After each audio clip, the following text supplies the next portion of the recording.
then joined ISKCON and began his service. His Holiness served Srila Prabhupada directly during the last 10 months of Srila Prabhupada's life as a correspondent and a personal secretary. Shortly after this meeting, Srila Prabhupada then requested His Holiness to translate all his books into Bengali. Maharaj completed this mammoth task a few years later. Maharaj has been involved in spreading Srila Prabhupada's movement of Krishna consciousness. He loves talking to devotees. He is very well known for his welcoming and humble manner. He is one of the most erudite scholars of Srimad Bhagavatam and Vaishnavism.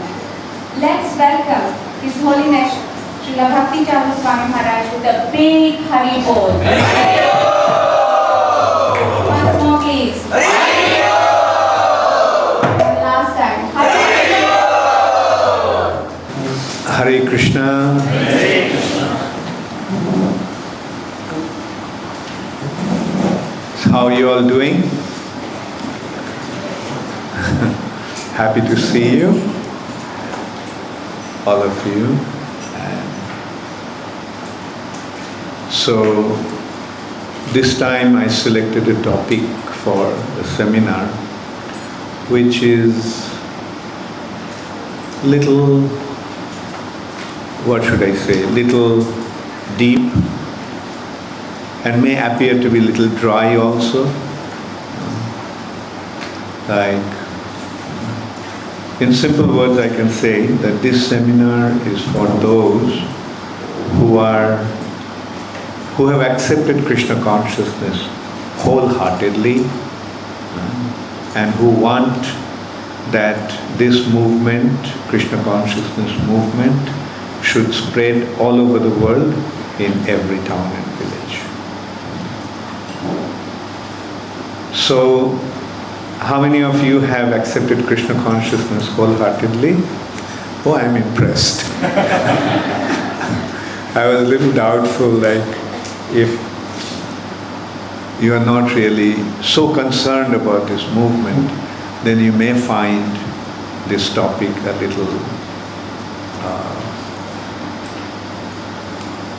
little irrelevant, maybe, to you. Anyway, I'm very impressed that all the hands went up, even the children's hands went up. Okay, so how many of you heard this statement by Sri Chaitanya Mahaprabhu that Krishna consciousness movement would spread all over the world in every town and village? And how many of you believe in that? Very nice. So, how many of you believe that Sri Chaitanya Mahaprabhu is the Supreme Personality of God? Very nice. And how many of you believe that the words of the Supreme Personality of Godhead can never go in vain?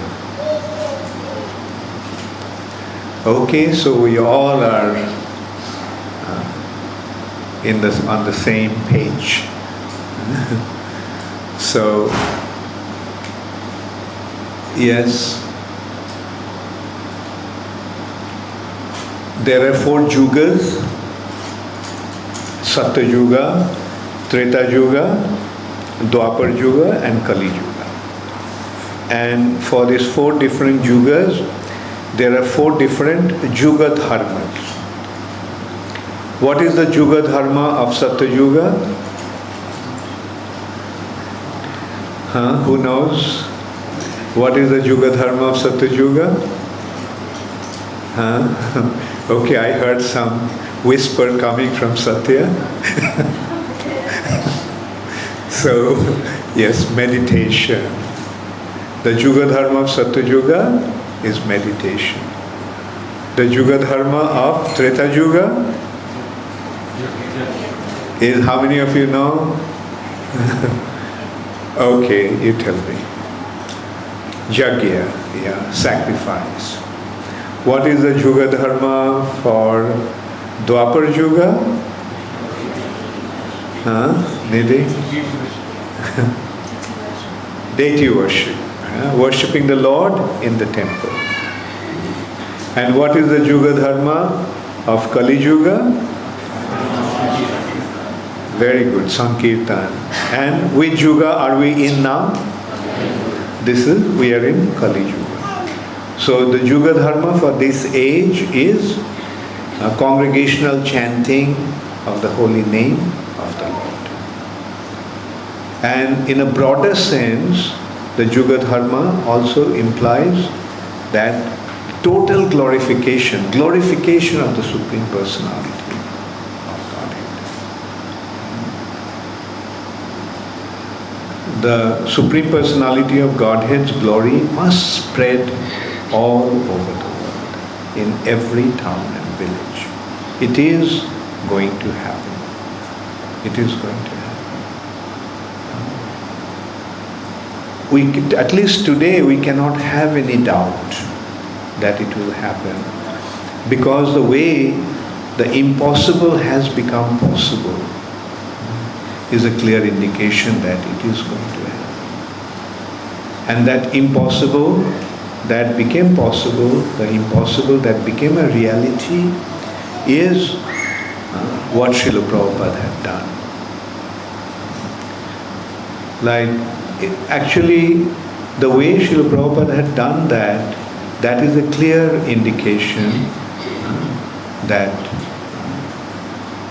it is going to happen.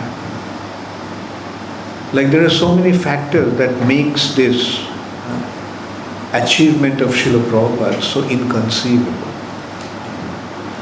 The first inconceivable factor is Srila Prabhupada went to America at the age of 70. Krishna consciousness movement is meant to spread all over the world, in every town and village. And in order for that to happen, this Krishna consciousness movement had to be taken out of India. It was there in India, and in India it spread quite effectively during Chaitanya Mahaprabhu's time. The whole of India was inundated with Krishna consciousness. And then there was a decline. Mahaprabhu's teachings, Sankirtan movement, practically became lost in India. Then Srila Bhakti Siddhanta Saraswati Thakur revived it and spread it all over India. Prabhupada's spiritual master. And he was very keen to take it out of India. And he actually instructed his disciples to do that, his competent, capable devotees, disciples. He asked them, you do that, take it out of India.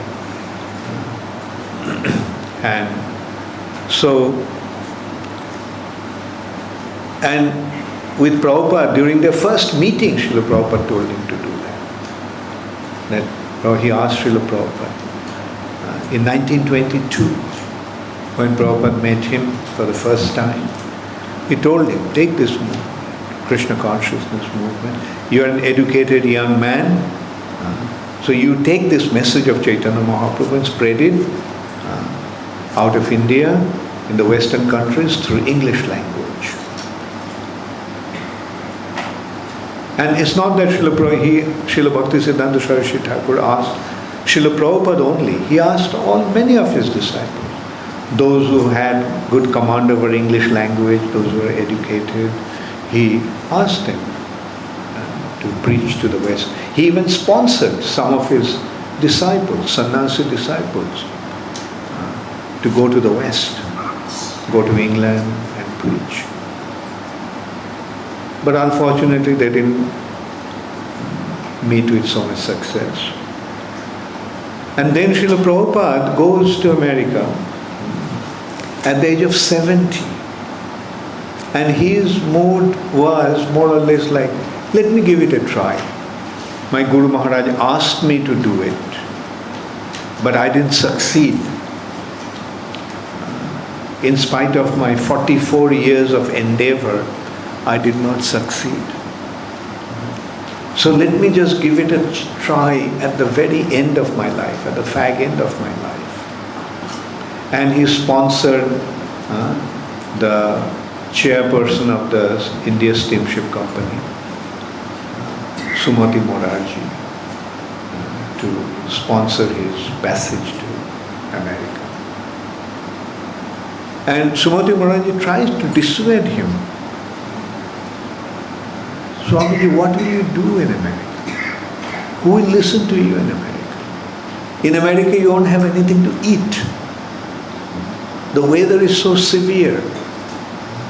But Prabhupada was adamant. No, please give me a chance. Just my Guru Maharaj asked me to do it, and let me at least give it a try for the sake of my spiritual master's instruction. And in this way, Srila Prabhupada convinced her to give him a passage. Sumati Morarji knew, or rather was quite convinced that Srila Prabhupada would come back without being successful. Because she knew America, she went there many times, and she knew what the Americans were like. She knew how impossible it would be to convince the Americans to take to Krishna consciousness. She herself was a Vaishnava from the Vallabha Sampradaya, Pushti Marga. She was a strict vegetarian. She knew when she went to America how difficult it was to maintain this vegetarian food habit. And she was a very wealthy person. She probably had her cooks go with her and cook for her. But she knew for Prabhupada how he will face that situation. And she actually not only gave him the passage to go to America, she also gave him the thing that the possibility that she could return, she could come back, rather he could come back anytime he wanted to come back. And she gave that instruction that anytime Swamiji wants to come back, just make arrangements for him. So in this situation, Srila Prabhupada goes to America, 70 years old now. No money whatsoever. No patronage in America. He didn't even know where he was going to stay. He did not have any arrangement whatsoever in America. Like first of all, he goes at the age of 70. He goes there in total uncertainty. And then in 10 years' time, this Krishna consciousness movement spread all over the world. Many gurus went to America at that time, during that time, the mid-60s, but no one actually met with the kind of success that Srila Prabhupada did. Like there were many people. I remember when I was in the West, one guy was quite popular. His name was Bal Jogi. Bal Jogi. He was very popular. But few years down the road, today people never even heard of him. Nobody remembers him. Little bit of, and there were many others, Chinmayananda, Satchidananda, so many such people. They went, they had a little bit of success, no doubt. But no one came anywhere near Srila Prabhupada's success. In that also, in just 10 years' time. He starts literally from the scratch. And in 10 years' time, it sees an inconceivable success. So, and then the wonderful thing is that we notice that generally the spiritual leaders, many of them, they are quite successful, or even if they are quite successful when they are alive, when they die, they just fade away. They fade away. They practice, people completely forget. Like, there are so many such people, I don't want to name them. Like, it's not even worth naming them. Like, because most of them, they just took advantage of the naivety of the West. and gain some popularity. They never really delivered any spiritual substance. Whereas Srila Prabhupada's appeal, Srila Prabhupada's attraction was mainly for what he was presenting. And the guy who actually were interested by Srila Prabhupada's teachings, the youth of America. The youth of America who rejected the American culture of gross materialism. And they were looking for a positive alternative. They were striving for a counterculture. And they found that in Srila Prabhupada's teachings. Many of them were drug addicts. Those days, youth of America were quite taken up by LSD. I don't even know what it stands for. Anyway, everybody knows LSD. And it's a chemical hallucinogenic drug.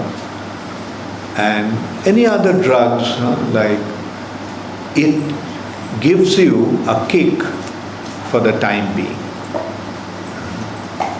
Like any intoxicant. It takes you high. But for how long you stay high? Like with the alcoholics, those who drink alcohol, there is an expression, hangover.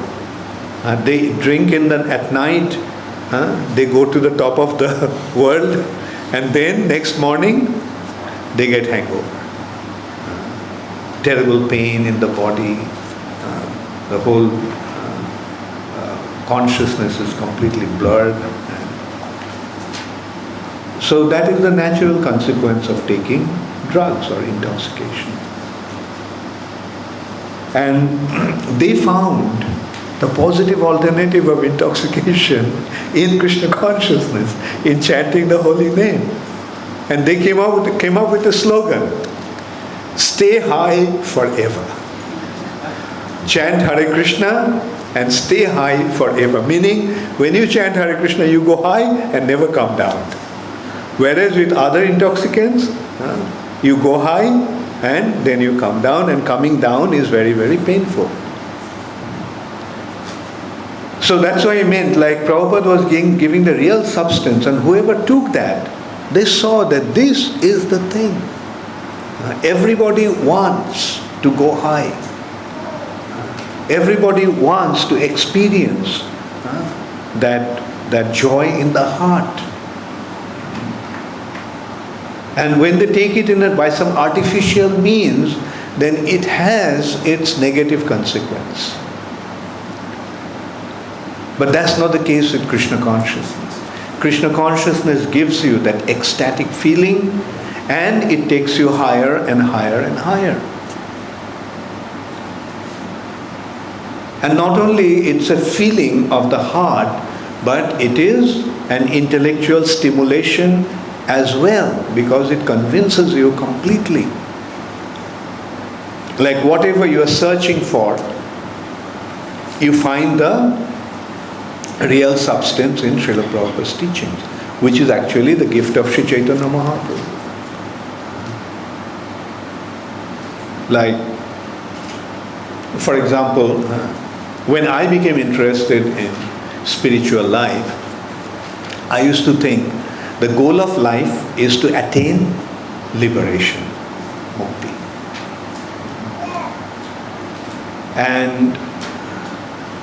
But when I started to read Srila Prabhupada's books, then I saw that Prabhupada is speaking about 5 kinds of mukti, which nobody ever told me. Like, I heard about mukti, liberation and so forth, but what liberation was not clearly defined. But practically from the first page of Nectar of Devotion, I became aware that there are 5 kinds of liberation. And out of them, 4 are positive and 1 is negative. And then I realized that the liberation I was aspiring for was a negative liberation. So this is how clearly Srila Prabhupada presented everything. That it also stimulates our intellect with the proper wisdom.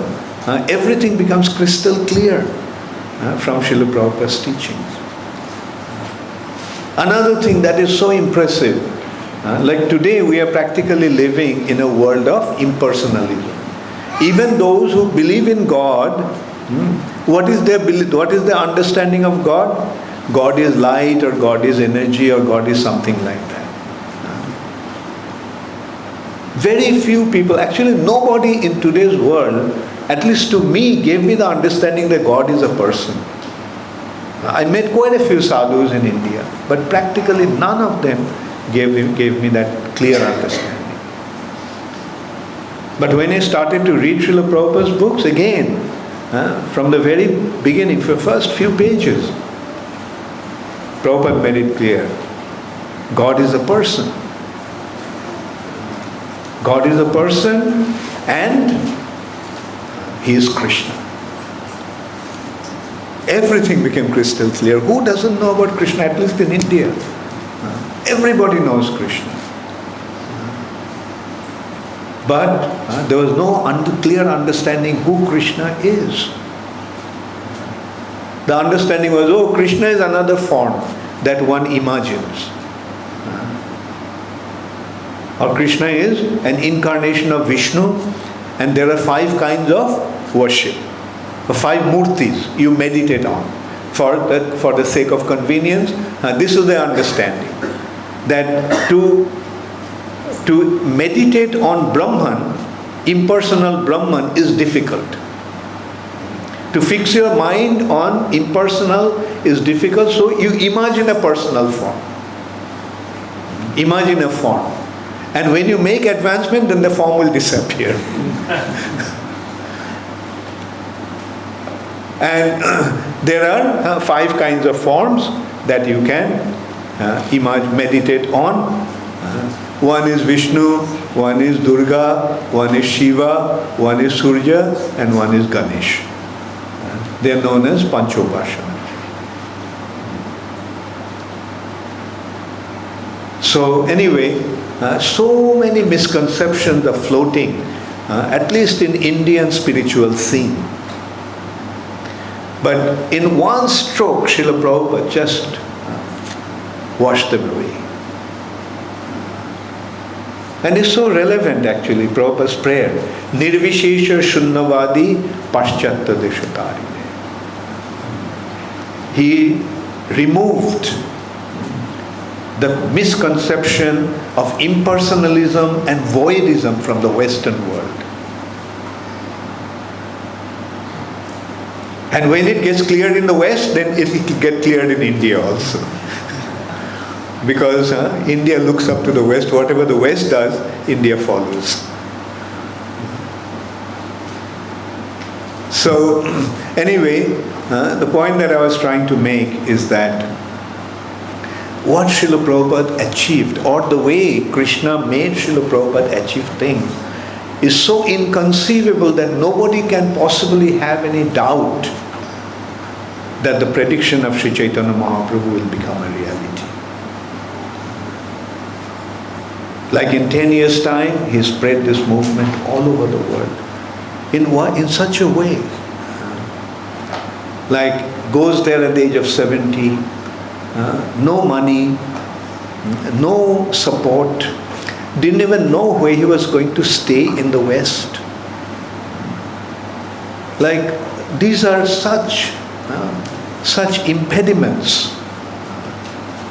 But we can see how Srila Prabhupada overcame all those impediments and fulfilled the prediction of Sri Chaitanya. All over the world, Krishna consciousness movement spread. It may not have spread all over the world in every town and village, but the ground has already been made. Like, now it's a matter of time. Another thing is that very important consideration in this respect is creation of the institution of ISKCON. creation of Srila Prabhupada's institution. Actually, this movement was started, revived, I would say. Like if we look at the history, then we'll see 500 years back Chaitanya Mahaprabhu came, and within a very short time, again in about 10-12 years time, Chaitanya Mahaprabhu spread this movement all over India. All over India. He literally inundated India with Krishna consciousness, Krishna prema. But then gradually after Chaitanya Mahaprabhu's disappearance, this Krishna consciousness movement disappeared. There were all kinds of apasampradayas, meaning all kinds of unscrupulous introduction to in the name of Chaitanya Mahaprabhu's teachings. Like he was so famous that people started to come and started to introduce their things in the name of Sri Chaitanya Mahaprabhu's teachings. Like there are Aul, Baul, Lara, Lady, there are 14 apasampradayas. These apasampradayas, apasampradaya means the unscrupulous cults pretending to be followers of Sri Chaitanya Mahaprabhu. But they are totally deviant. They have nothing to do with Chaitanya Mahaprabhu's teachings. They are presenting their own things. In simple words, we can just give you an idea what these apasampradayas are like. In Krishna consciousness, when you join ISKCON, what do you have to do? You have to follow some regulative principles, 4 regulative principles: no meat eating, no intoxication, no illicit sex, and no gambling. Because on these 4 pillars, dharma is standing. Austerity, mercy, cleanliness, and truthfulness. Now, if some presentation that presents that in the name of Chaitanya Mahaprabhu, to indulge in these 4 activities, what would you think that to be? And that's what was going on. Not so much meat eating, but fish eating, especially in Bengal. Fish eating. Bengal, Assam, Orissa, in that area. And intoxication, not so, alcohol and ganja. They were indulging in the name of, even now, the big festival goes on in Bengal, and people just go there to smoke ganja and hashish.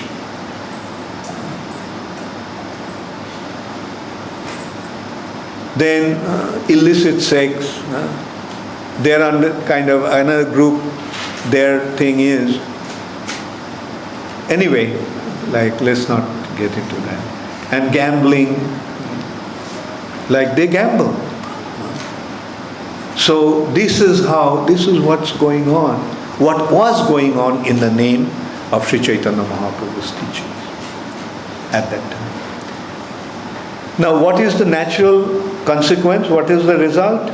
No body in proper taste and education would even consider accepting Sri Chaitanya Mahaprabhu's teaching. Educated, intelligent class of sophisticated, cultured class of people didn't want to have anything to do with Sri Chaitanya Mahaprabhu because they thought that this is the teachings of Sri Chaitanya. But then came Bhakti Vinod Thakur,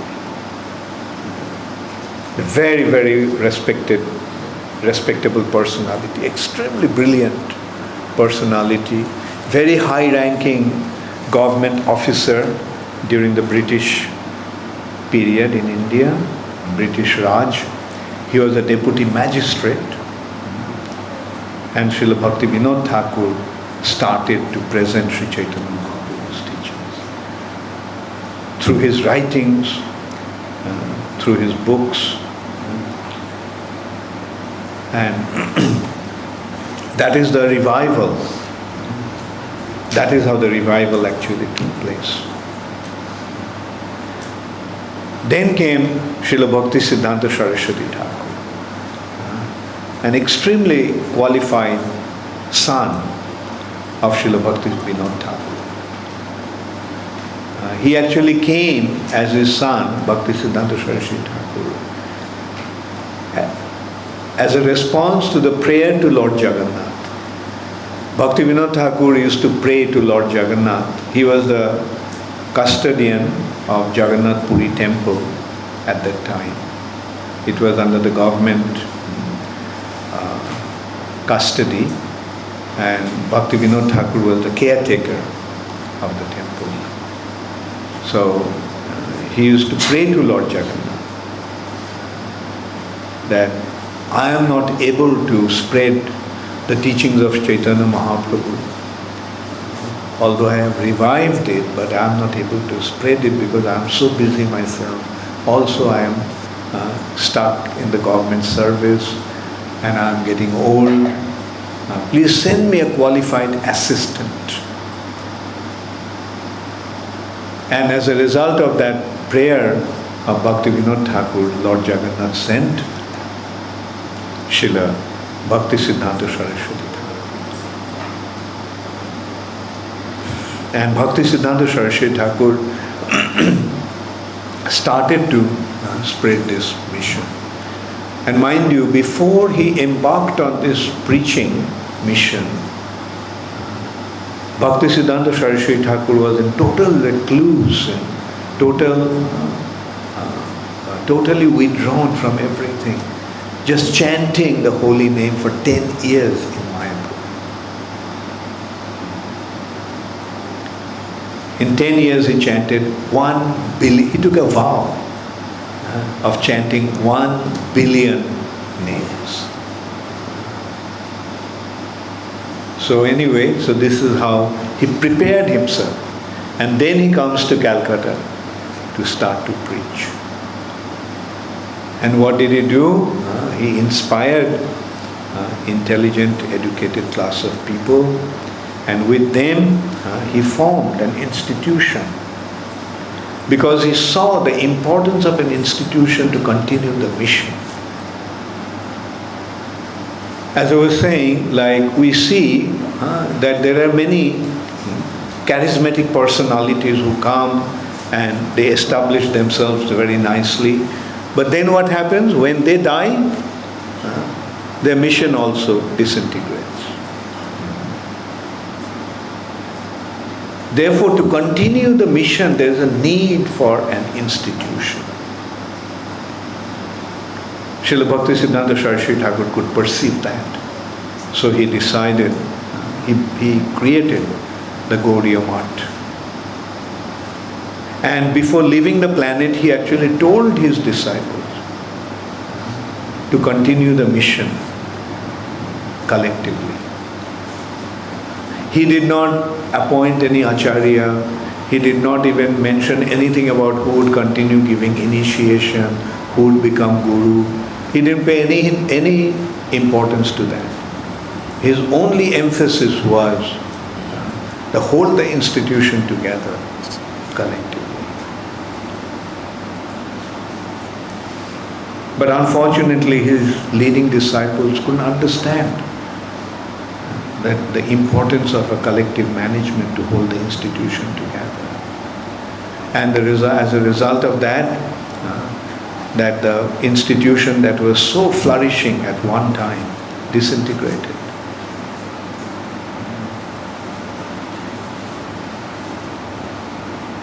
Most of his leading disciples were carrying on. All the sannyasis, they didn't fall down. Most of them carried on. They were preaching, they were giving initiation, they had their temples. But that massive preaching mission came to a standstill. From that we can actually see the importance of an institution. The importance of an institution is essential, absolutely essential for the propagation of Krishna consciousness all over the world. And before leaving this planet, Prabhupada told us very emphatically, very clearly, don't make the same mistakes that my god brothers made after Guru Maharaj's disappearance. Guru Maharaj suggested that they should maintain the institution collectively through the governing body, but they didn't do that. And as a result of that, it fell apart. And that's why we see when Prabhupada started to preach, he goes to America in 1965, September. And in 1966, as Prabhupada got a little opportunity to preach, he establishes ISKCON. The first thing he does, the moment the preaching started, the opportunity to preach started, immediately Prabhupada established ISKCON. And then Prabhupada made it very clear that we have to, in order to hold that institution together, we need a collective concept of management. Prabhupada could foresee that if things were just based on his charisma, then when he would leave, the institution or the structure will become ineffective. Therefore, Prabhupada created the GBC, and Prabhupada made himself as a member of the GBC, not even the head of the GBC. Prabhupada was one member of the GBC with one vote. Not even he considered, the veto power. In this way Prabhupada establishes ISKCON, and he trained up his GBC men.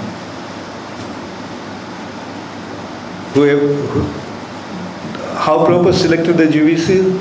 Those who are the achievers, Prabhupada made them the GBC. And then Prabhupada trained them. Like the GBCs used to become Prabhupada's personal secretaries. They would be with Prabhupada, and this is how Prabhupada trained them up for future. So in this way, Srila Prabhupada created this institution and prepared it to continue for the future. And that's why today we can see that about 39 years after Srila Prabhupada's disappearance, 38 years after Srila Prabhupada's disappearance, ISKCON is going strong. What to speak of ISKCON falling apart? We are seeing with the passing of time, ISKCON is becoming stronger and stronger. Do you feel that? Is it happening in Australia? Very good. So there had been a lot of crisis, yes. And Prabhupada himself told us that after an Acharya leaves the planet, there is bound to be crisis. And those days, at least I used to think when Prabhupada would speak like that, I used to think, well, that may have happened in the past, but this won't happen with ISKCON. Of course, not that we ever thought that Prabhupada would leave the planet. But we never thought that there would be any crisis in ISKCON. But after Prabhupada's disappearance, we started to notice one after another crisis. You all probably don't know because you all joined the ISKCON quite late, but in the early 80s we saw the amount of difficulties that we had to face. So many crises. By 1986, it actually seemed that ISKCON is just going to fall apart. But today we can see that initially the difficulties that we had faced simply due to the concept of collective management, ISKCON survived, and ISKCON is going stronger and stronger. Now, that's why we have to first, that's why I'm speaking about the institution so emphatically. Because it is absolutely essential that we hold the institution together to continue the preaching effectively in the future.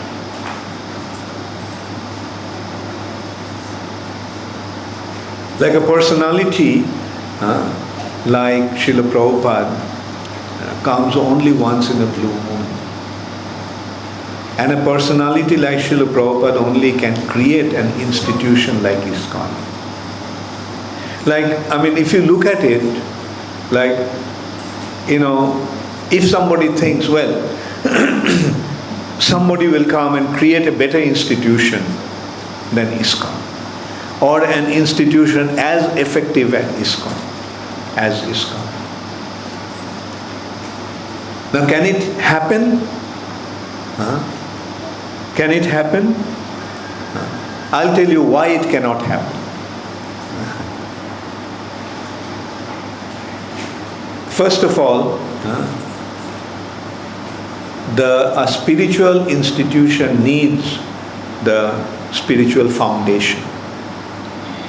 And those foundations are the scriptures. And Srila Prabhupada actually created ISKCON on the foundation of those scriptures. They are his books. Prabhupada himself said, the books are the basis. The basis of our movement is Srila Prabhupada's books. And what are the principal literary scriptures for this propagation of Krishna consciousness? Or what are the principal scriptures today? Vedic scriptures today? Bhagavad Gita, Srimad Bhagavatam, Chaitanya Charitamrita. Srila Prabhupada translated all three. So Srila Prabhupada has secured the movement on the basis of these three books. Now, who is going to translate these books again? In order to establish the institution, you need the scriptural foundation. So who is going to, what will be the foundation? The foundation has been monopolized by Srila Prabhupada. So that's one thing. Okay. Then Srila Prabhupada was the first one to go to America, go out of India and establish the institution. So that way also, Srila Prabhupada holds a very special right. If anybody goes and starts something, he won't be able to actually compete with Srila Prabhupada or supersede Srila Prabhupada. And the way Srila Prabhupada established Krishna consciousness movement already all over the world, who can even do that? ISKCON is already there. And as I said, if it's a possibility, if ISKCON falls apart, then the thing is that nobody else can create another institution like this. And on top of everything, 37 years after Srila Prabhupada's disappearance from the planet, the society did not disintegrate. Rather, the society, ISKCON society, is becoming stronger and stronger. So that is another, what was the worst period? Just consider a small little seedling is just growing. What is the most difficult period for that seedling to grow? A small plant to grow. The early stage. Once it has gone through the initial stage, when it needs the fencing, then it doesn't need any fencing. Now the tree can stand on its own. So that is what has happened to ISKCON. The worst phase we have been able to go by, and now it is a growing stage, and with the passing of time we will see it is growing more and more and more.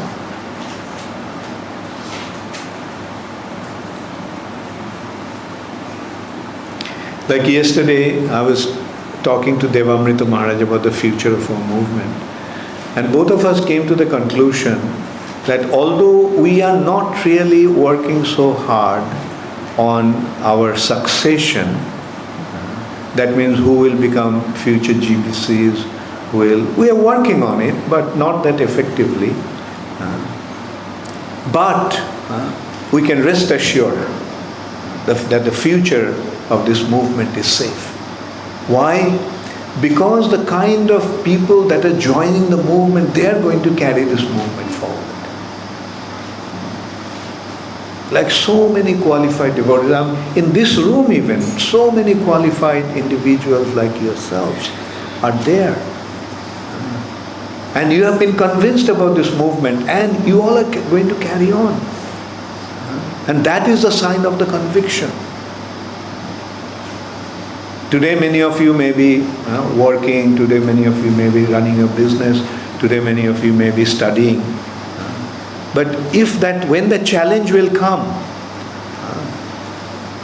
whether to commit ourselves to push this movement forward or maintain our household life and so forth, I know many of you will opt for. I'm already seeing it. So many of you are here, you say, well, I'm just preparing myself to secure my family situation and become fully involved in Krishna consciousness. And when you have that spirit in the hearts of so many qualified individuals, I'm convinced that the movement is safe. It is safe. It's going to go on. And Srila Prabhupada has given us everything. Srila Prabhupada has given us his books, which is the very foundation of this movement. His books. He has given us the temples. He has given us the devotees. And on top of everything, Prabhupada has given us a dream, a goal to achieve. So we have everything. Srila Prabhupada has given us everything. Now it's a matter of accepting it wholeheartedly and pushing it forward. But again, in order to successfully achieve that, we need an institution. Like in comparison to Gaudiya Math, as we noticed, like as I was saying, in Gaudiya Math, hardly any sannyasi had spiritual difficulty. No one, practically one or two only fell down. I don't even know two. I know only one who fell down. Others just carried on. They didn't fall down. They are preaching. They are erudite, very, very scholarly, very learned. Excellent preachers. They're giving initiation, making many disciples. They have their temples. But the worldwide preaching or even India-wide preaching is not really that significant. On the other hand, you look at ISKCON. I mean, so many sannyasis have fallen down. So many leaders of this movement have left the movement. So many difficulties have hit us so badly. But when you look at the preaching, what is happening? Preaching is going on. Preaching is enhancing. Is it true? I mean, or is my vision little emotionally stained that I'm seeing this? Is it true? Yes. ISKCON is growing? Yes. Why ISKCON is growing? We have so many difficulties, so many leaders have difficulties, so many leaders have left. Like one very unfortunate thing to think of even. Prabhupada had about 10,000 disciples. 6,000 initiated and about 4,000 following him more. So during Prabhupada's time there were 10,000 followers Srila Prabhupada had. Like where are all those followers today? How many Prabhupada's disciples are in ISKCON? So this is how we can see what a massive difficulty our movement has gone through. But preaching is going on. Krishna consciousness movement is spreading all over the world. Like why is it happening? Why? Because of the institution. Whatever difficulty may have been there, the institution remained unaffected, and the institution had been able to overcome that difficulty. And that's why the movement is spreading. So this is how we see the importance of the institution. And if the institution remains intact, the institution of ISKCON remains intact, then Krishna consciousness movement will be spreading most effectively all over the world. So now the consideration is how to hold the institution together. As I mentioned, one very important factor about holding the institution together is the concept of collective management that Srila Prabhupada gave. That is the concept of management through the governing body commission. Prabhupada himself created that governing body, and it is through the governing body the institution is being managed.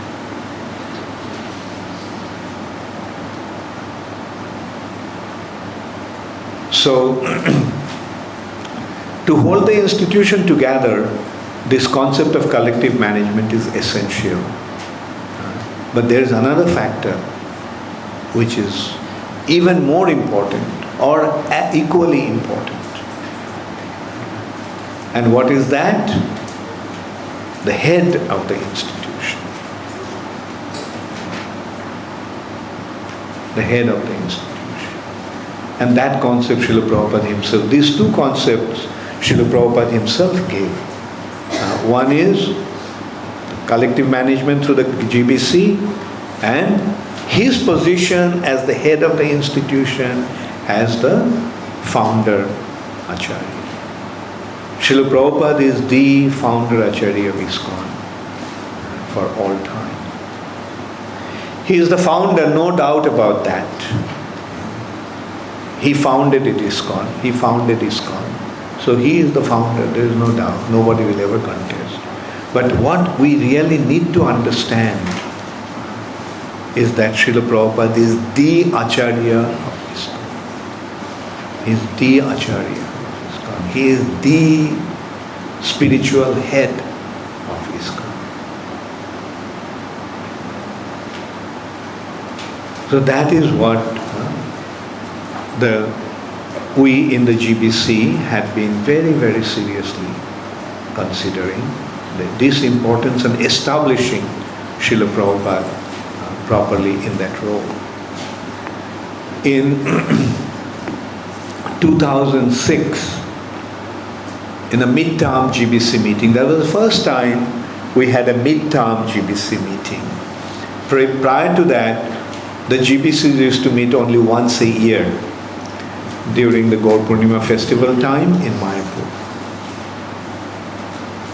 But this time we had a mid-term meeting to consider, because we noticed that during the GBC meeting we deal only with the problems and the resolutions and so forth. But we thought that let us meet to consider what are the needs of the movement, what we need to do to push this movement forward.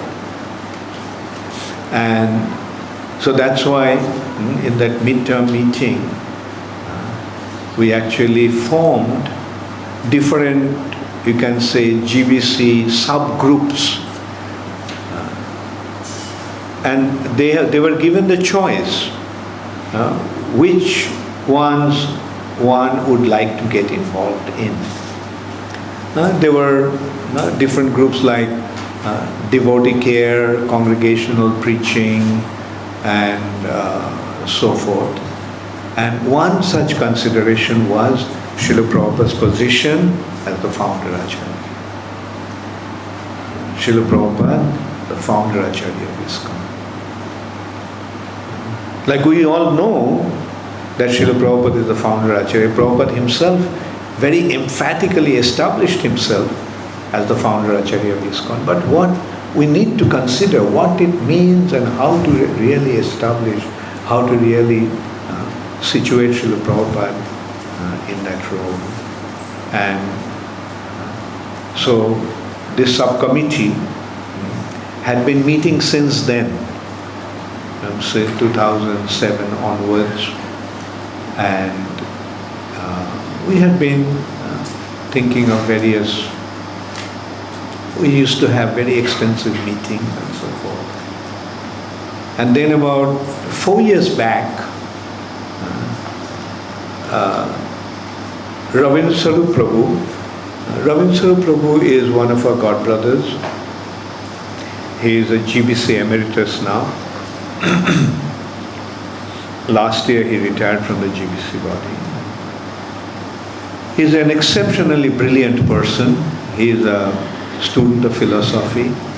I mean, he did his PhD in philosophy and religion from the University of Pennsylvania, one of the most prestigious universities in America. And so he came up with the points and he presented it to us. And it was actually the culmination or essence of all the discussions that we had been having. We wanted him to sum it up. And so he did that. He presented it in about 4 or 5 pages. And when he read it out to us, our reaction to that was, now you elaborate it. You have given the sutra. Now you give the bhashya.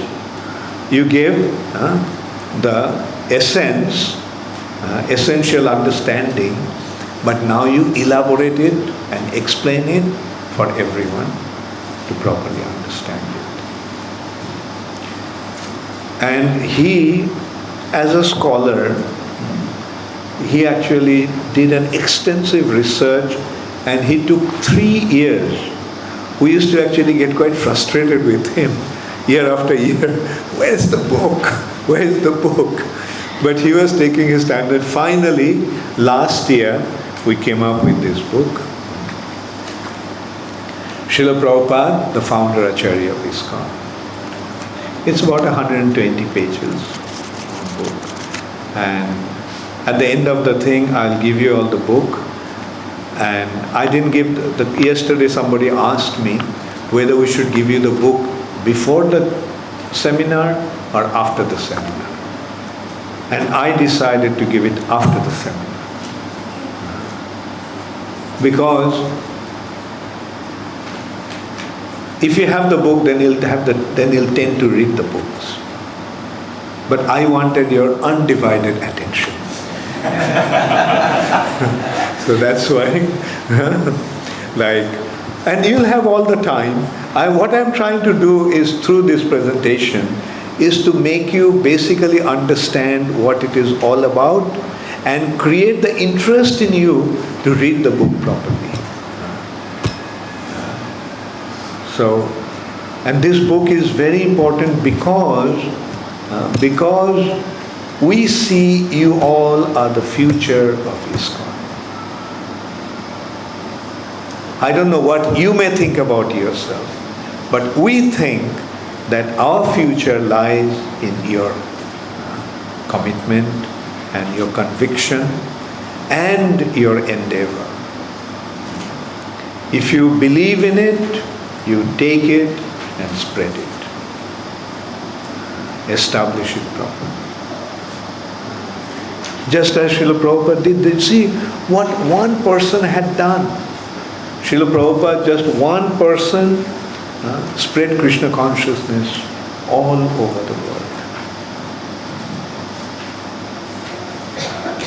He had done it so effectively.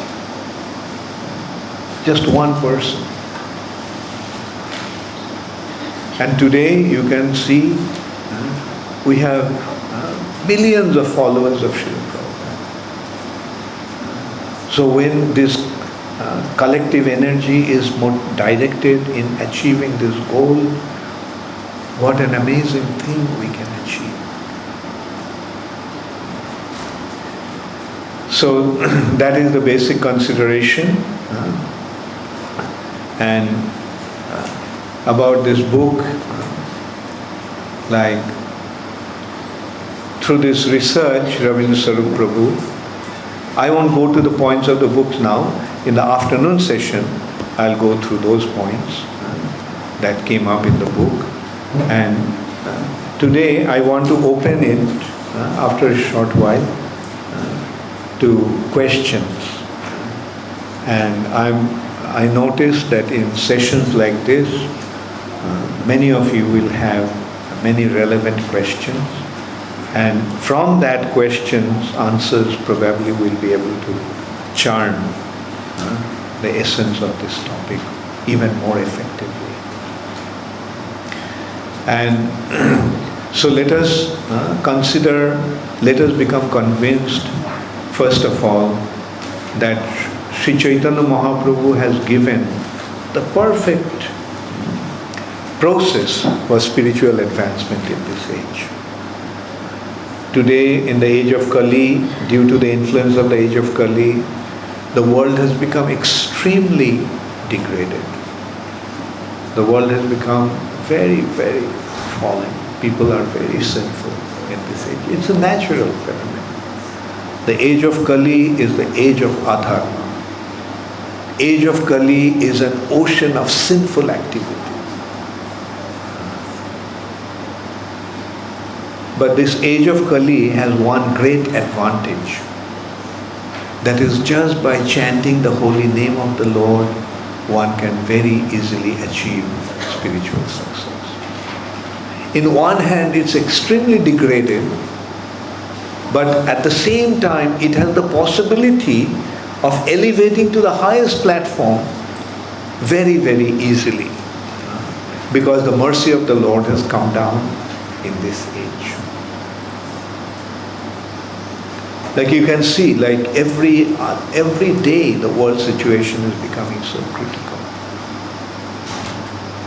Like just consider the world before 9/11. World was so different. Like everything was so smooth, everything was so prosperous, everything was so bright and convenient. But since 9/11, the world has changed drastically. Especially when I travel so extensively, I notice it. And then you consider one after another how things have changed in just few years' time. And terrorism today has become the worst problem of this world. And they are becoming more and more powerful. They're gaining more and more ground. They're gaining more and more popularity. Now the terrorism today has come into a terrorizing, terrorists are having their own kingdom. ISIS they are now establishing their kingdom. And mind you, it's just the beginning. It'll keep on increasing. Terrorism is going to be the worst problem of this world today. Like previously, the wars used to take place between two nations, between different nations. The soldiers wearing uniform used to fight. You could identify who is who from the uniform. There was a specific area that the battle used to take place. But today what's going to happen? Today what's happening? Or tomorrow what will happen? Those enemies don't wear any uniform. They don't have any geographical boundary. They can be your next door neighbor. So you cannot imagine how critical the world situation is going to become. And on top of everything, they have these weapons of destruction, mass destruction. The weapons of mass destruction. One person can cause so much damage. Practically one person can blow up one whole city. Or not even one person, he doesn't even have to be there. One bomb can destroy one whole city. I mean, we cannot even imagine what's going to happen tomorrow. The world situation is becoming so critical. And mind you, no government, no army, no arrangement will be able to deal with that. Today they may be trying to deal with that, but we can see that they are not able to deal with that. And who knows how critical it's going to become in the near future. So at a time like that, what is going to be our shelter? Where are we going to seek our refuge? Chaitanya Mahaprabhu, his Sankirtan movement, Krishna consciousness movement. This is ultimately the world will see that this is the only solution. One after another you will see the leaders will come with so much promises, but eventually you will see they all failed. I remember in India when BJP came to power, there was so much hope. Oh, now India will change. Now Narendra Modi has come to power. Everybody is so hopeful. I don't want to disappoint you. But, like probably we'll see that he also is going to be a failure. Because nobody will be able to solve the problem through materialistic means. That's the simple consideration. The only solution to today's problem is Krishna consciousness. The only solution to this problem worldwide is Sankirtan movement. And what this movement is going to teach us, or what this movement is teaching us, Srila Prabhupada actually taught us through his beautiful example. There was a threat in Calcutta that the Japanese are going to bomb Calcutta. Japanese are going to bomb Calcutta because Calcutta was the big base of the British Army. So, to cripple that, they were also going to bomb Calcutta. And naturally, everyone was evacuating Calcutta. Everyone was leaving Calcutta city. One of Prabhupada's godbrothers was staying with Srila Prabhupada at that time. So he was planning now to go to Navadvip. And he asked Srila Prabhupada whether he was going to go. Prabhupada said no. He is not going to go. Then he asked, what are you going to do? He said, I'll go and chant Harinam on the street. And Prabhupada did that. He took one or two of his people to follow with him. They went out and started doing Harinam. And Prabhupada's point was that chanting the Harinam, Krishna may avoid that critical situation. Or if I die, if the bomb falls, and if I die chanting the holy name, I'll go back to Godhead. So what's the loss? Either the situation will be rectified by the grace of the holy name, or if I die chanting the holy name, then I'll achieve my spiritual perfection. So that is what Krishna consciousness movement is offering us. At the worst crisis, let's not, rather let's be practical, let's not try to avoid the reality. Let's face it. In Kali Yuga, the situation may become extremely difficult. But what should we do? Naturally we hope that difficulties won't come. Naturally we hope the world situation will be very peaceful and very prosperous. Yes, we all want that. But if the crisis takes place, if difficulties come, then what are we going to do?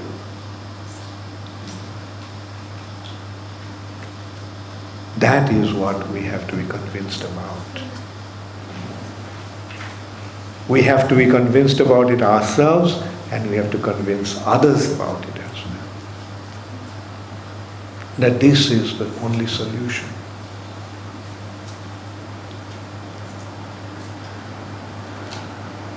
Thank you all very much. So as I said, I'll invite questions. You can either ask the question verbally or you can write it down also. Probably it will be better if you write down. Okay, let's see who has some questions.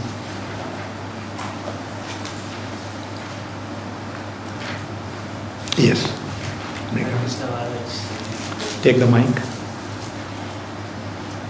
So at the very beginning you were talking about how Bhakti Charu Swami Maharaj, he was, right before he left, he said to them that, if I've heard correctly, I could be wrong, but he said to them that he was more concerned about how they spread the movement on the initiations and all of that stuff. So I was wondering that I had a few questions based on that. So how did his disciples know how to carry on the process of initiations and specifications?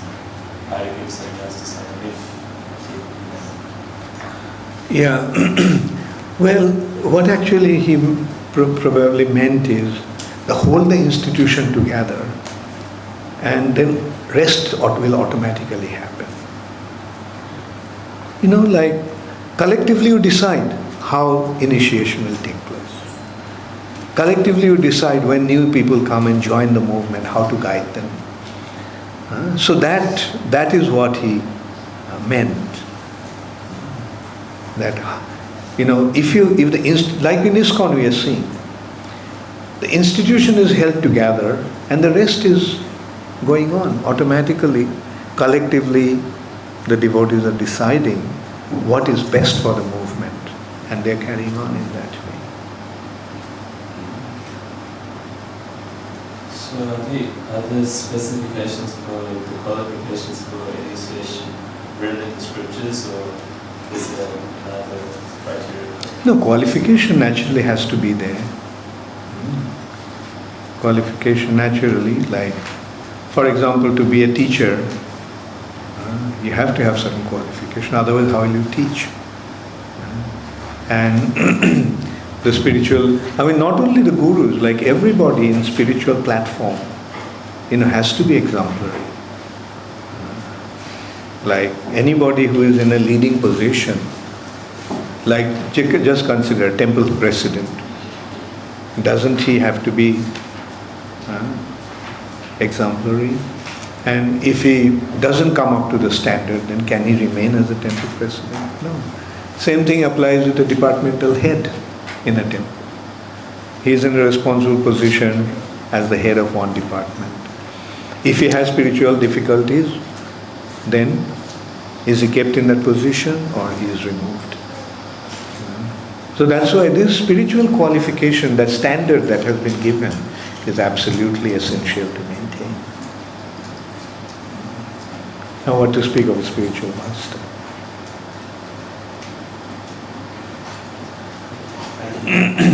Yes. Thank you so much.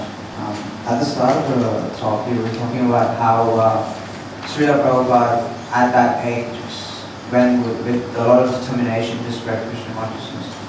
I was just wondering, how can we imbibe that same determination? Because we try our best to push forward the movement. But again, Prabhupada is an exemplary personality who can try to imitate the same determination, but how can we imbibe the same mood? Very good question, yeah.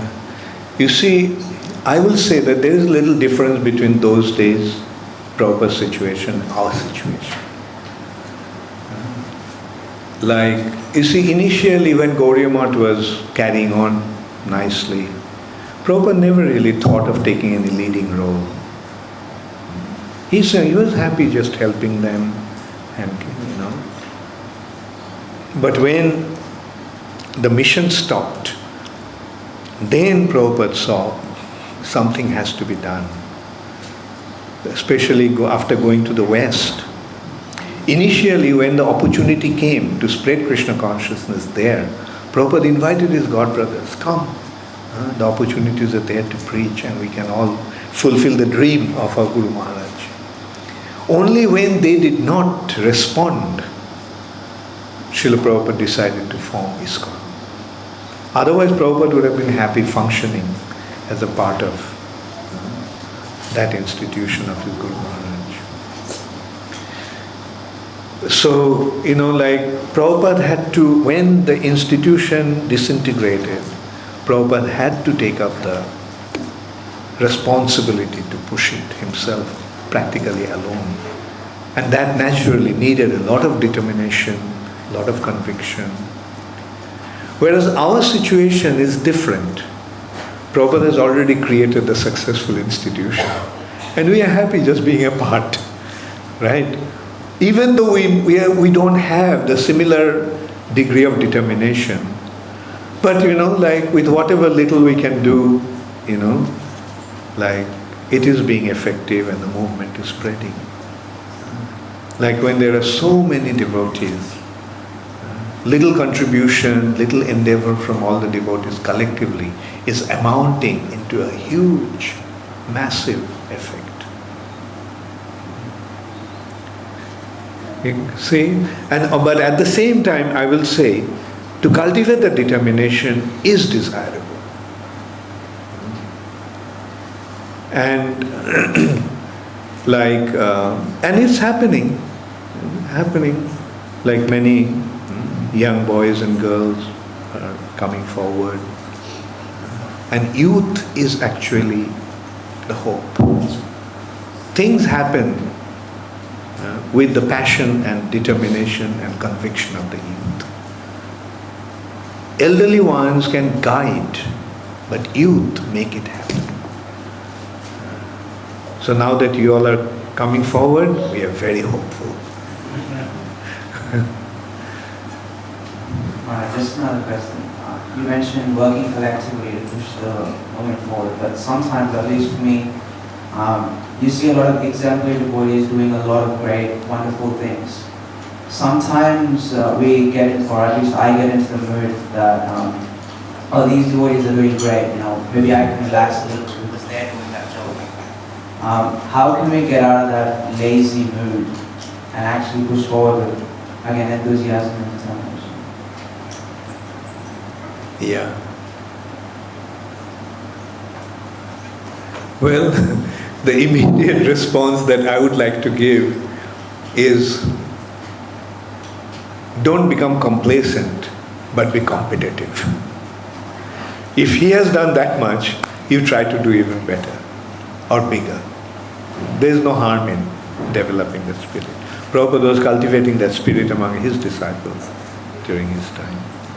And those days, actually, they were achieving a lot from that competitive mode. Like they had different areas, they had different zones, and the GBCs of different zones used to compete in book distribution. Oh, and America is doing so big. Europe we have to show it from Europe. Oh, Europe is doing so big. India has to do even better. Like this spirit, was very prevalent at that time. And that was very effective also in spreading Krishna consciousness. So don't become lazy, but try to achieve. And ultimately, those days they had their thing. They all wanted to please Srila Prabhupada. Just a little recognition from Prabhupada, they would go and do anything. And we have to create that kind of atmosphere in ISKCON, that achievements are properly rewarded and recognized. And at least individually we can consider that after Krishna is seeing everything. Prabhupada is seeing everything. Whether I get any recognition here doesn't matter. He knows. And he will recognize, he will reward. Thank you. Yes, Damodar? Maharaj, you mentioned the importance of working collectively. And you also cited how many instances of challenges there have been to the society, whether that's a gross sensual form by a devotee, or even just sometimes we might see a management practice or something that doesn't feel that it's at the standard. So how can we balance maintaining respect, not becoming offensive, and at the same time working constructively towards change? Where's the line there where we might slip into offensive mentality, or we actually should be seeing or detecting faults in the spirit of fixing them? Good, very good point. Yeah, well, when situations like that arise, like say for example, the management is not exemplary, leaders are not exemplary, it is a crisis. So, but it's undesirable, but like any crisis. So how to overcome it? The only way, the best way to overcome it is by carrying on. Just carrying on, let me just do whatever I can. After all, Krishna is watching, Chaitanya Mahaprabhu is watching, and it is his movement. He will rectify everything. I don't want to worry about it. Let me do whatever I can do. And the ideal situation will be the leaders are exemplary, followers are exemplary, everyone is exemplary. Exemplary in the sense they are performing in a perfect way. And that situation will come.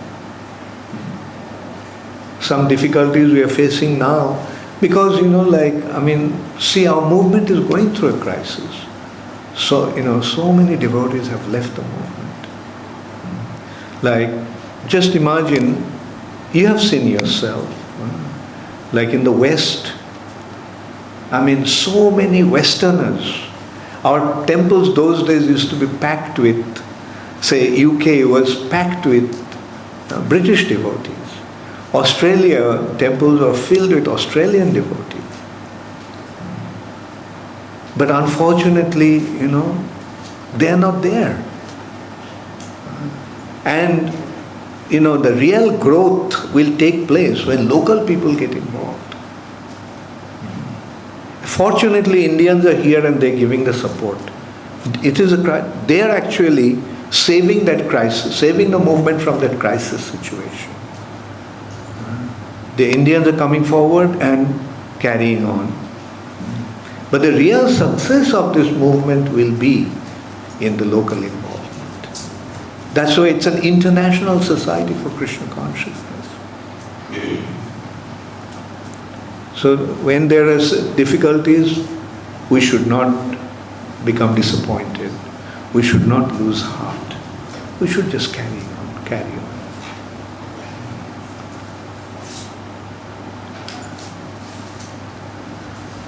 Yes, Bharat Shrestha.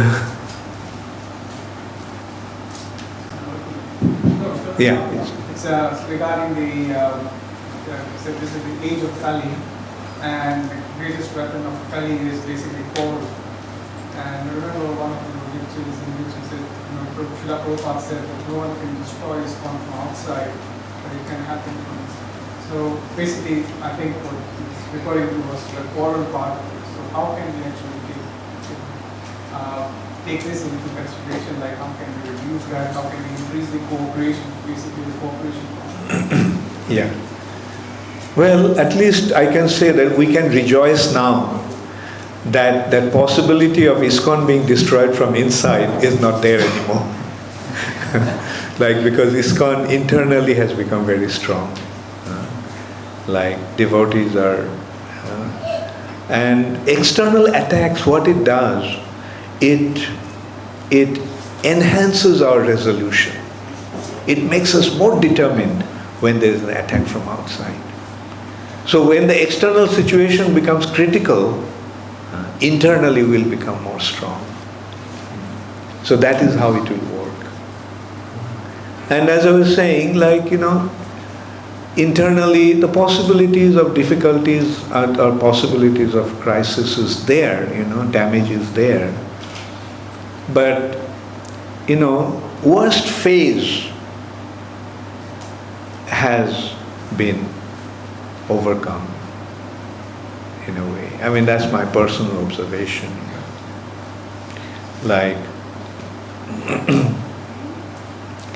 Devotees are becoming more and more concerned about the welfare of the movement. And another thing is, you see, one thing you'll notice, most of the devotees in ISKCON are actually sincere souls. By coming in contact with Srila Prabhupada's teachings, we at least become aware of the futility of material achievements and the importance of spiritual development. Like when we know that someday we all are going to die, then why try to establish ourselves here? Rather, let's just try to help this movement, irrespective of the degree of sacrifice that we have to make. Let's be prepared to sacrifice everything for Krishna's sake, for the sake of spreading Krishna consciousness all over the world. And greater the conviction, greater will be the dimension of one's sacrifice.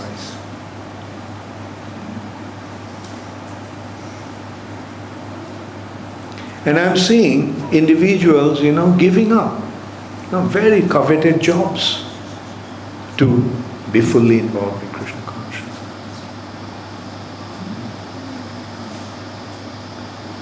So, the movement needs support, and that support will come from its members.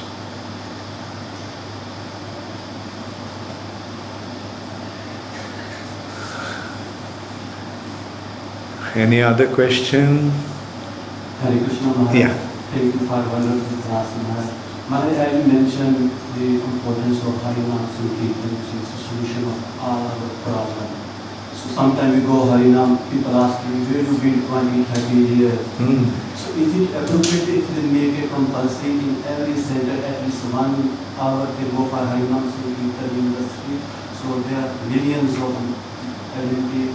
You can get benefit of Harinam like that. Well, personally, I have seen, making rules like that doesn't really work often.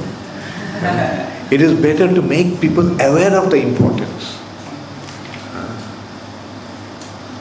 And another thing I can tell you, we can rest assured that today these devotees may not be going out in Harinam. But when the real crisis comes, and if they're convinced that this is the only solution, then they will go out and do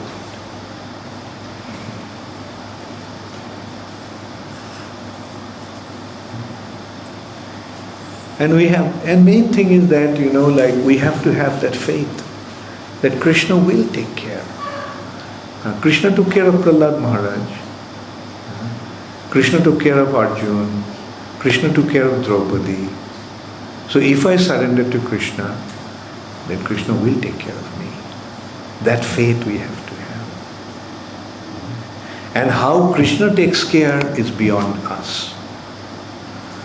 Can the child imagine how the father is going to take care of him? No, it's beyond him. But he is happy just depending upon the father. My father is here, I don't have to worry about anything. And when you have a father like Krishna, who is the Supreme Personality of Godhead, why should you worry? He is omnipotent, He is omniscient, He is omnipresent.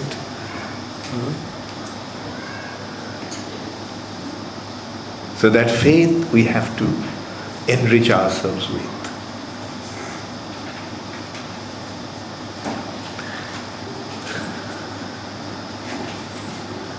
Yes, yes, still.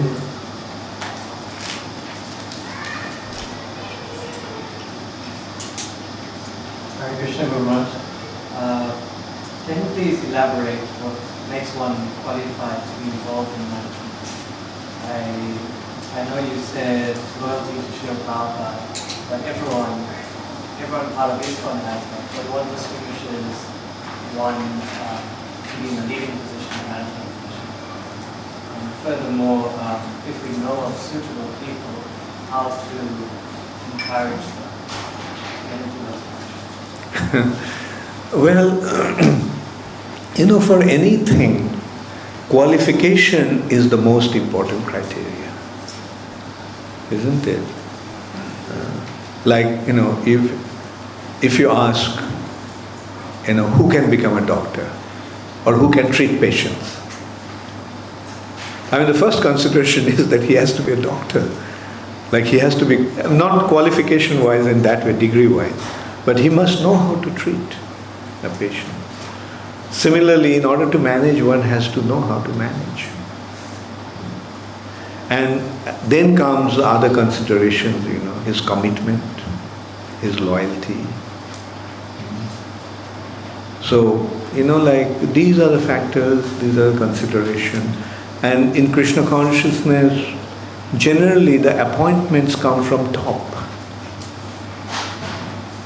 That's why Krishna consciousness is opposed to democracy. In democracy, the appointment comes from the bottom. But in the real structure of society, the appointments come from top, right? And it is the top or the leaders, will consider who is capable for which position. And then he will get engaged in that. And then we see not that everybody in management will perform equally effectively. Then when one gets the position, then comes one's own ability and talent. Like for example, so during the Second World War, America had so many generals, but there was only one Patton, General Patton. In his own right, he became, because he was such a capable general. The capabilities come out like that. So the position is given, and then one's ability becomes the most effective criteria. Right? And in sometimes, one will shine forth in his own right. For example, Napoleon. In the army, he was only a corporal to begin with, very low-ranking individual. But with his own brilliance, he came up to what he was. Similarly, we'll find, different individuals with their own ability, great commitment and conviction, they will shine forth in their respective roles.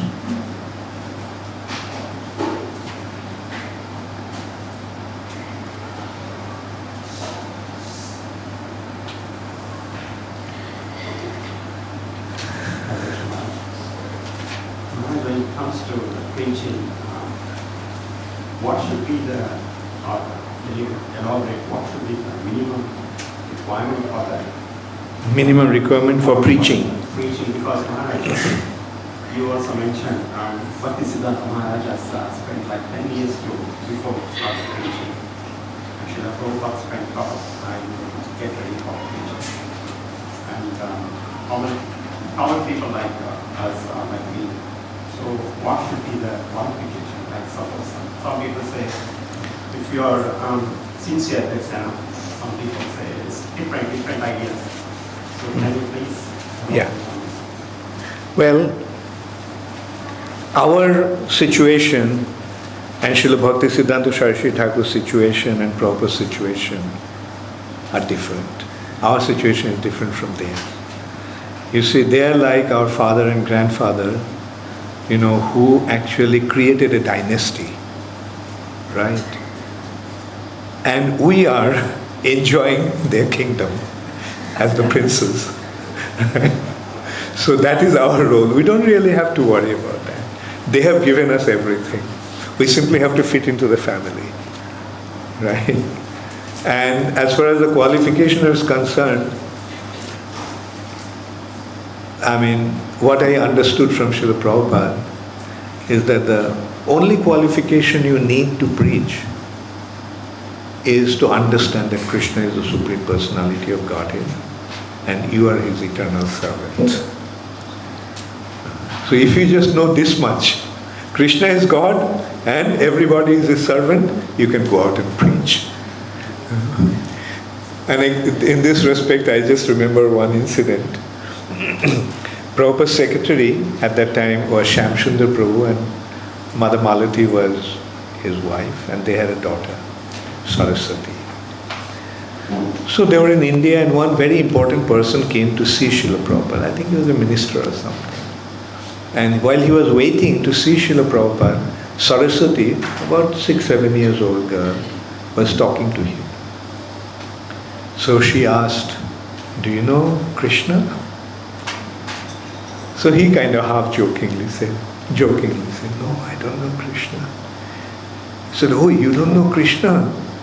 Krishna is the Supreme Personality of Godhead." And Prabhupada said, that is preaching. A 6-year-old girl can tell a minister, "You don't know Krishna? Krishna is the Supreme Personality of Godhead." So Prabhupada did not really, encourage that kind of attitude that first I have to become a learned scholar and then I'll go out and preach. No. Whatever you know, whatever you have understood, you go and tell that to people. And that will work.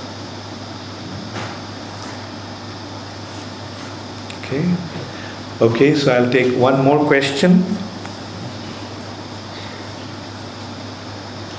Anyone for the last question for this session? Okay.